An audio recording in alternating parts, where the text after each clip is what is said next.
सूरज की पहली किरण के साथ दिन की शुरुआत कीजिए। सुबह का मंगल प्रभात आपको शुभ हो। सुबह सुबह हो खुशियों का मेला, ना लोगों की परवाह ना दुनिया का झमेला। पंछियों का संगीत हो और मौसम अलबेला। मुबारक हो आपको ये खूबसूरत सवेरा। हर सोमवार से लेकर शुक्रवार तक सुबह 6 से लेकर 9 बजे तक शामिल रहें रेडियो FBCTV पर हम सफर में रविंद्र सिंह के साथ। I wake up in the morning, I prefer to go down to the gym, get a bit of physical work done. Also later on in the day, I decide to go through for meditation. I do a bit of reading to find out what the latest songs are, a bit of research. And for me, it's all about the listeners. Hey, what's up? I'm Rio, and this is the Traffic Jam every weekday from 3 o'clock to 7, only on Today FM. Today is hit music. What's up?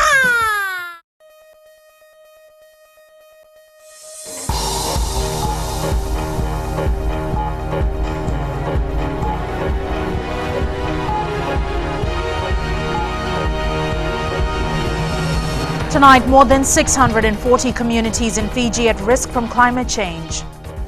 Pacific Island Development Forum Secretariat to open by Monday. And Business Forum to look at emerging challenges.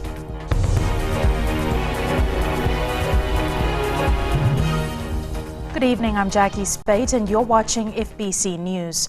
While much of the discussions are on protection, the reality for some communities is relocation due to climate change.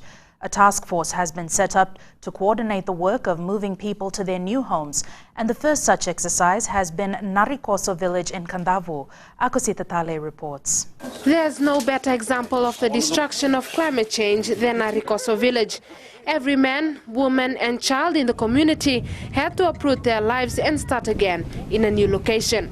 A technical team is now helping them make the new site more habitable. Useful right now, and not only they've gone to Narcos to do the assessment, but they're doing the jobs. They've replanted all the trees and replant all the vetiver grass there. And they've been looking forward to another trip after this summit to do all the drainage systems with the villages.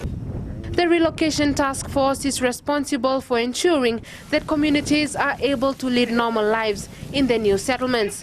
This includes troubleshooting any future problems. So like coastal rehabilitation, we had to identify appropriate coastal trees to avoid further coastal degradation. And on the new sites, the planting of vetiver grass to prevent erosion.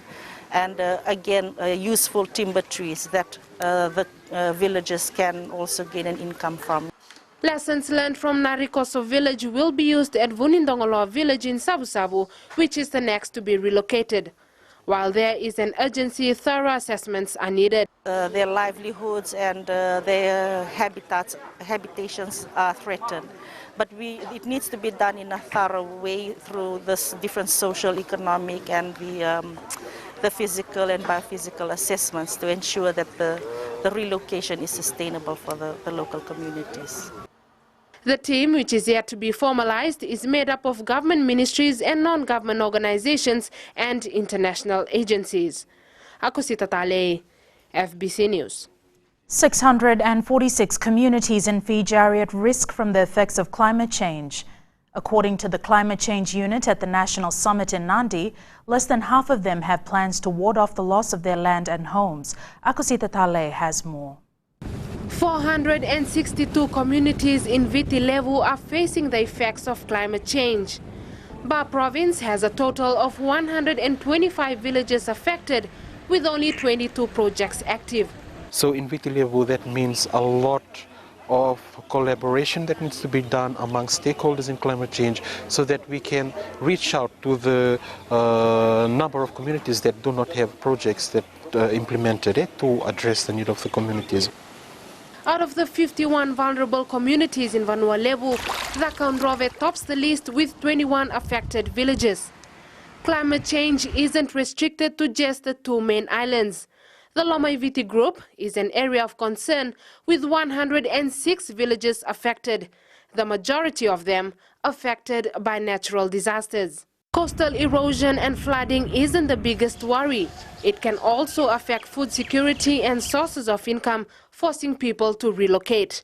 However, that's a last resort. We first go into the community, we identify what are some of the ways that we can help the community to put together an adaptation plan, and then we help the community out in terms of identifying the sort of help that we can get from our partners. The climate change mitigation projects include food and water security, health and sanitation, marine, fisheries and forestry. Akosita Tale, FBC News. The Pacific Islands Development Forum Secretariat is expected to establish its first office in Suva's domain area from next Monday. Mika Longa has more. Leaders who attended the Pacific Islands Development Forum meeting in Nandi last week were clear on the setup of the Secretariat. They want it small. They don't want an oversized full of bureaucrats who are collecting fat salaries. The office will be based at the former Film and TV Unit building in Domain Road, Suva. It would be available for total use of PIDF from later this week.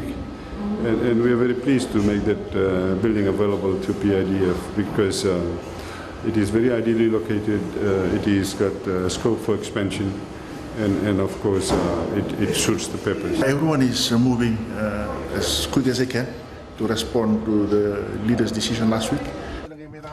The PIDF Secretariat will be funded by China, United Arab Emirates, Kuwait and the Russian Federation. The Secretariat will push regional issues in international forums, and members can expect to have a stronger voice united under the PIDF banner. It is more than fitting. It's amazing the space that is here, that is available for the PIDF Secretariat to be able to do its work properly. The PIDF Secretariat will mostly hire technical people from respective fields and will be assisted by Pacific regional organizations. Mikalonga, FBC News. Issues affecting our commercial sector will be thrashed out at the Fiji Business Forum later this month. Organized by the Suva Chamber of Commerce, the forum discusses challenges to businesses in Fiji. Ritika Pratap has more. It's all about making more money through better performances and partnering with the decision makers. The forum has been successful in growing the relationship with regulatory agencies and policy makers, but things can get better. Only with the higher level engagement with government as well as the policy people and the officials who implement these policies, then we can educate them. And I believe the business community, or we at the Chamber believe, the business community and the participants and the recipients of the regulations are the ones who can make and refine the policy better. The theme for this year's forum is Solutions for Business Prosperity, and debates will center around specific challenge areas: land, price control and its impact, and the new regulatory measures such as the new companies decree and employment regulations. As you know, the Commerce Commission is a newly established body, so that's a new thing. The land reforms are going on, as well as the regulatory framework has been changing. Try to solve some of the problems that we have, and in turn it will encourage business and speed up, trying to expedite things. ANZ Bank has stepped in with a $20,000 sponsorship. It's not about government and private business, it's also about how do you make the country conducive for foreign direct investments. I think we need more of that. This country has the potential. The forum is designed to provide answers to various policy issues and increase confidence in local businesses. The business forum will be held on the 31st at Suva's Holiday Inn. Ritika Pratap, FBC News. 2 former CID officers walk free today after the Magistrates Court dismissed their case due to lack of evidence. Amani Mbosenawai and Inia Mekemeke were charged with 3 counts of unlawful supply of illicit drugs after marijuana exhibits went missing from Nambour police station in May last year. Mbosenawai and Mekemeke appeared before Magistrate Sophia Hamza, who dismissed the case citing a lack of evidence. Mbosenawai says he is relieved to have his name cleared and for his family standing by him during the trial. Coming up, a healthy Hibiscus organizes to push for better food options during the week-long event.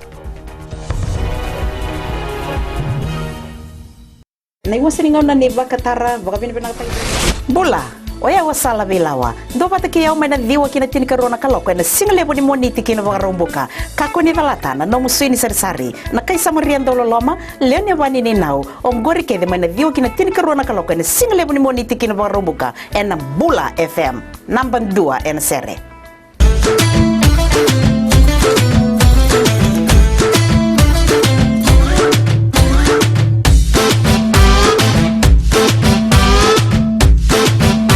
नमस्ते दोस्तों, मिर्ची रफ्तार से मैं अश्निल सिंह। शामिल हो जाइए हमारे साथ Monday to Friday from 3 to 7 p.m.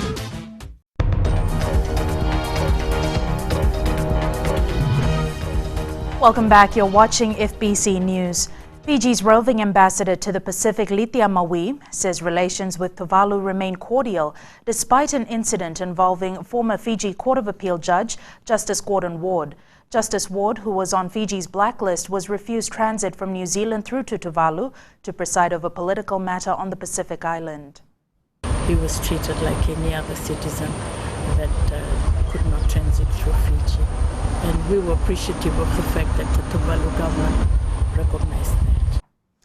Maui says Fiji continues to cherish its diplomatic relations with Tuvalu. Food quality will be closely watched by health officers during the Hibiscus Festival in Suva later this week. With the theme Pacific Wellness, Treasure Life and Choose Health, the Health Ministry wants the public to make smart choices as well. Shireen Lata reports. Hibiscus wouldn't be the same without barbecues, hot dogs, candy floss and the like. And they'll be around again from this weekend.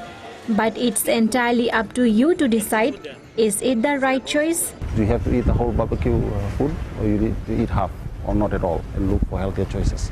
So it's smart choices, which is the theme of the festival, is what we expect out of the thousands that will converge into Albert Park for the 1 week.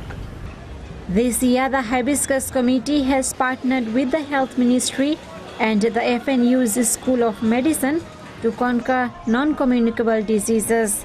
What you have at a special event like Hibiscus isn't the critical issue. It's what you have every day of a normal week.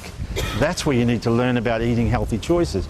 The reality is, in a place like Fiji, which has got fantastic fertile soil where you can grow so many good positive things that are good for your health, fruits and vegetables, we've got to encourage more people to go back and eat those kind of foods. A wellness tent will be set up at the grounds with free screenings and food managers advising the public on the right choice. So come this Saturday, think twice about what you really want from the food stalls. Shireen Lata, FBC News. Hundreds took part in the National Youth Day celebrations at Syria Park in Nausori today. This is the first of many celebrations planned around the country this month. Epeli Tukuasa reports. This year, youth will be recognized for their success in agriculture, business and community. National Youth Day celebrations is just to align ourselves to the International Youth Day program, and it is a time when we recognize our youth, the work that they do. The celebration is also to commemorate the active contribution of youth in nation building. They are full of two things. It's full of creativity and full of energy. It's the energy that they have that we should recognize. If this energy is channeled wrongly, then the youth will contribute negatively to the society that they live in. Various youth groups from the Central Division were at Syria Park showcasing their talents and putting up messages on issues that youth face today. Celebrating National Youth Day like this is a good time for us to come together and know each other. It's also a good time for us to learn from other youth. There should be more programs like this, programs that involve youths and their development. The theme for this year's celebration is Youth, Energy of the Nation. Epeli Tukuasa, FBC News. The Pacific Conference of Parliamentarians, which began in Suva today, will address challenges island nations face in protecting the vulnerable. President Ratu Epeli Nalatikau says this Talanoa session shouldn't just end with talk. Opening the conference, the President said a little progress has been made in healthcare for women, youth and children, but there's still a lack of information. Young adults make up 1/5 of the region's population and need to be involved in such matters. It is our responsibility to honor this Talanoa with honesty and realistic contributions to ensure the establishment of a program of development that will empower our people towards realizing their basic human rights. Ratwe Peli says this conference should commit on issues affecting the people of the Pacific.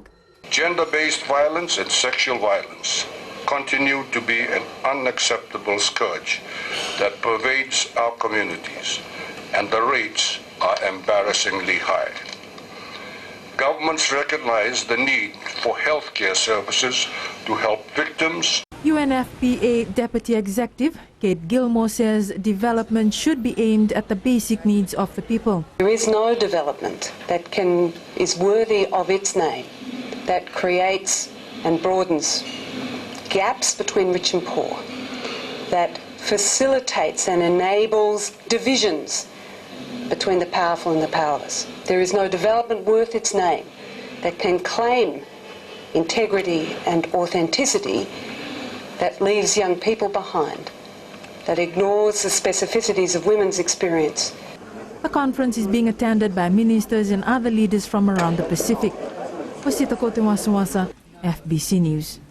Permanent Secretary for Education Dr. Bridgelal today welcomed back scouts who represented Fiji at the recent World Jamboree in Japan. Dr. Lal says the Fiji Scouts Association looks forward to the contingent sharing their experiences with colleagues at home.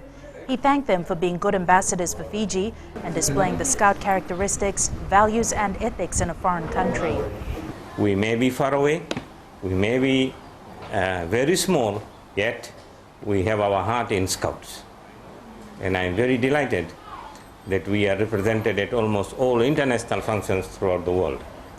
That gives us the greatest pleasure. The Fiji Scouts Association also welcomed a senior Bangladesh Scouts executive, Professor Dr. Nirmal Mitra, a Dean of Mathematics at the Bangladesh University.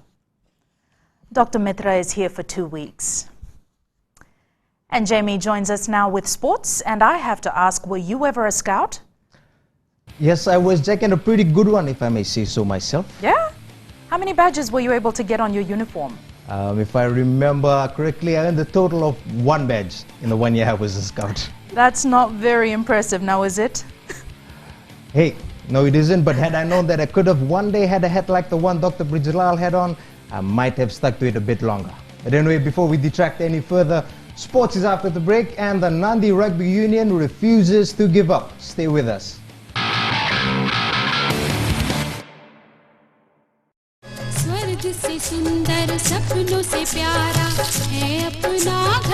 जहाँ हो प्यार का बसेरा और रिश्तों की खुशबू, वो है आपका अपना घर संसार. Join me on Ghar Sansar, Monday to Friday, 9 a.m. till 12 p.m. only on Radio Fiji 2. Nimbula, methango nimilote na isaro tambua. Nama kia umina rua kina ona na via kavi moniti kina wakarambuka. Rongo mena via sama kina viva ko barota kini ndreko malolo. Ena Radio Fiji 1 na wongani pia niano. Ngai nama kia kina.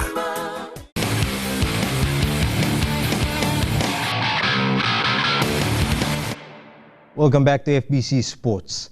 Lawyers for the Tai Levu and Fiji Rugby Unions appear to be conducting negotiations following a court hearing in Suva today. Tai Levu Rugby Union President Micah Rainima says he hasn't yet heard what transpired in court, but their solicitors are holding talks with the parent body.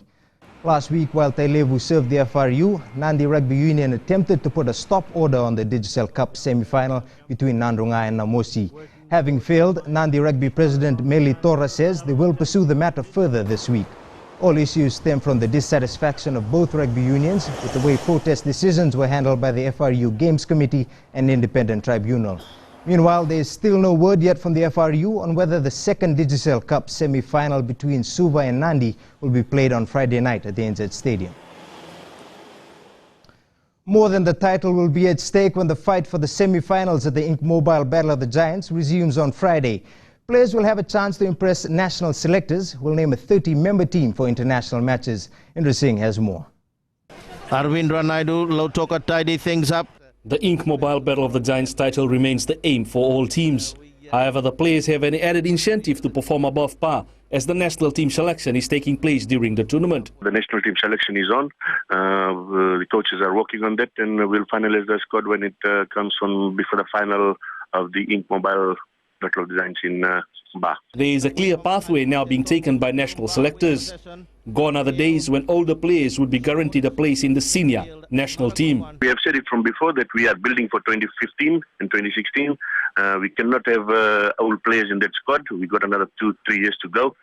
We are eyeing for players from the under 23 and under 20 mostly, but we'll be having some senior players. But the majority of the squad will be from the under 23 and under 20 players. Tours planned include playing against top Pacific Island countries later this year and a tour to Asia early in 2014. Reddy says it's about time the national team plays the best-ranked teams in the world to better its rankings. We are planning to have international tours. We have got something pipeline for in another 2 months to come, so we are working towards that. So players can vie for the BOZ title, but at the same time the passion of donning the white jumper also should be an added incentive. Come Sunday, we will have the best 30 players selected to do the nation proud once again. Indra Singh, FBC Sports. Meanwhile, the Fiji Football Association says they will pay their respects to the late Tuimba Ratu Sairusi Nangangavoka. Nangangavoka, who will be laid to rest on Thursday, was an ardent follower of the Fiji FA and the bar football side. Fiji FA President Rajesh Patel says they will observe a minute of silence during games in Bar this weekend. The first round of the P. Megji Squash Revival Open was held last night at the Defence Club in Suva as well as in Lautoka. Squash Fiji is hoping the tournament, together with the participation of 2 internationally ranked players from Australia, will stimulate the growth of the sport in the country. Salinda Vakadaka reports. The squash fraternity has been without a major tournament for a while, so officials were not surprised with the less than ideal turnout at last night's opening round of the Squash Revival Open. Well, I have to admit it's been a little bit of a slow start, but we're hoping that numbers will, people will start flowing in as we gain momentum throughout the whole week. Squash Fiji is hoping that participation of world-ranked players Daniel Condi and Jennifer Brown of Australia will be a drawcard for interested players. Condi is a former Australian under-21 rep as well as bronze medalist at last year's Australian University Games, whereas Brown is ranked 17th in Australia. The duo will play exhibition matches against former national reps as well as hold coaching clinics for our junior players. To people of a different culture and just see how they get involved in it. Even back home I see how different areas they experience their squash differently and they act with each other differently, and to be able to see how that happens overseas as well is another experience that I can have under my belt that I enjoy. I'd really like to just help as much as I can, show them different style, different playing, sure. A revival may just be what squash requires as it looks to attract more interest in the sport. Salendo Dakadaka, FBC Sports. This Sunday, Tapu City will play host to some of Fiji's finest upcoming chess players. It's the Under-20 National Chess Championship, which for the first time will feature Fiji's youngest title holders as part of the event. New Women's World Chess Federation Master Hilda Vukimoala will face fellow teenage candidate Master Ronald Terubia this weekend. While they may have become Fiji's youngest title holders, stiff competition is expected from the likes of Jacqueline Masilomani, Kees Terubia and the lot. For an ever-growing number of chess enthusiasts, it's clear interest has no age barrier. In being an under-20 championship, primary, secondary and tertiary enthusiasts will definitely bring their A-game when the tournament gets underway early Sunday morning. That's it for me tonight. Good evening.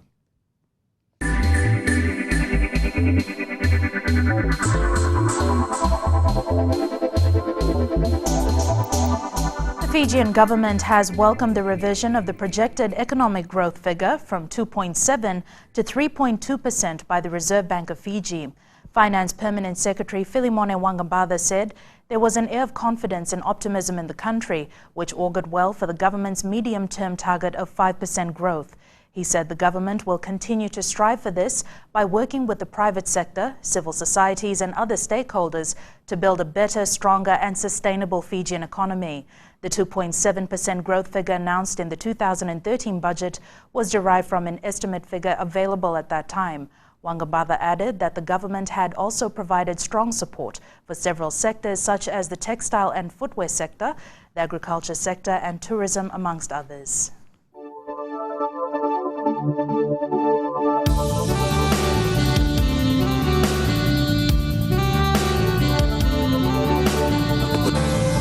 And Here's Genevieve to fill us in on all things weather.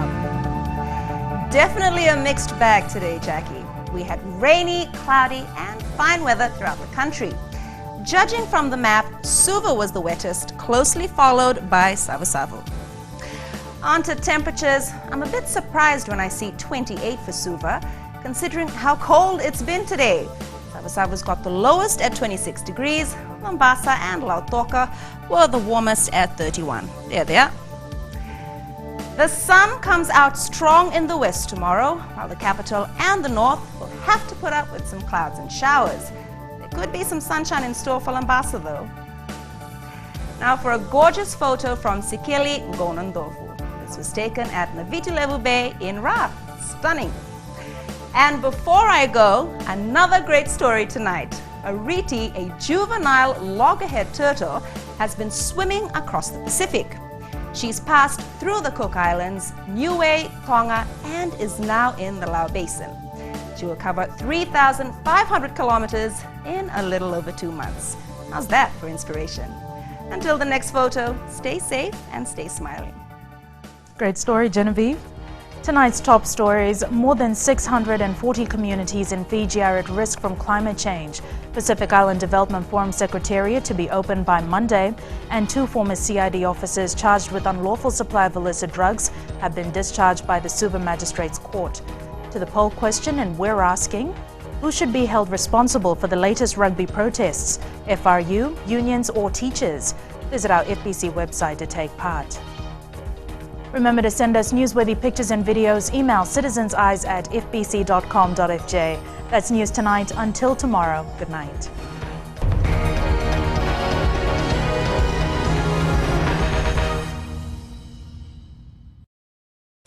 Hope you're enjoying the music right now on Gold FM. Only the classic hits, especially if you're spending your time at home or around the office. I certainly hope you're taking it easy and enjoying the music coming your way. Well, I got a whole lot more to keep you moving and to keep you going right up until you reach knock-off time.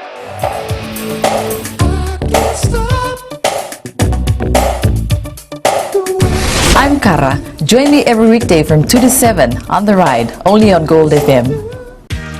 Oh, kaya mo cuma tahu kami ngani tamam. Gua nggak usah nela ngani tamam. Nimbula, ayaw Mr. Ben. Laba? Na magkikiro manolo kinedyo na bimata ka monisi kinafang rumbuka. And a Bula FM. Now we're doing it.